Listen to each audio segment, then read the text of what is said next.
December 19, 2015, a new war memorial was dedicated at Cinderella Park, Logan City, next door to Brisbane.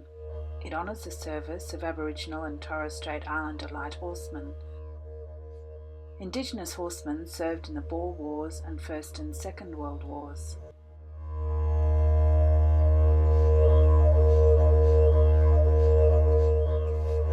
The memorial also honours Indigenous people's work on the homefront during these wars. Many were pressed into service in work gangs.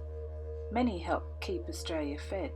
Horsemen assisting on cattle stations and cameleers shipping goods across Australia. The statue of an Indigenous light horseman evokes many thoughts. How did he get to join an army that considers Aboriginal people unsuitable? What nationality did he claim so he could get in? Maori, Indian, Melanesian? Why join up? The lure of a soldier's pay, to help his family out of poverty? To experience the British Empire, make sense of its customs? Perhaps the hope of equality in a white Australia? Or was it straight-out adventure, like most of the young men enlisting? I try to picture an Aboriginal man arriving in Egypt. What would he have made of the culture there?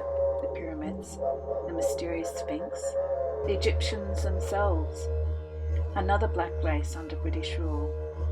Were they faring better than his own people back home? And what of Gallipoli, the mud and the stench of the dead, the insanity of a war of attrition where everyone loses? Was it even more bizarre to him?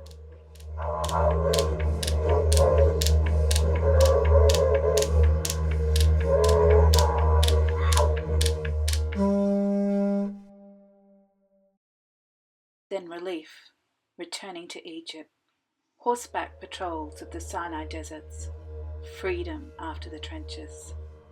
Did the desert feel familiar, or as foreign as an English garden? How did he feel as an invader in a foreign land? Who did his heart reach out to? His comrades in arms, the Turks defending their country, the Bedouin of the desert, the much maligned Jippos in the streets of Cairo. What did the British Empire mean to him?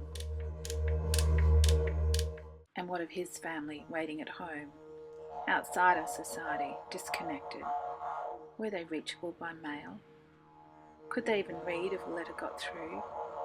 Did they see the newspaper reports, hear radio broadcasts? What became of their telegrams of grief? Who delivered those?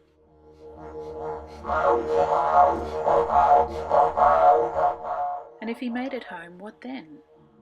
Was he still one of the mob? Or did he end up in some peacetime no man's land? Was the hat passed around for the families of his fallen brothers? How did he fare? Did anyone ask? Who remembered his service in the Anzac marches?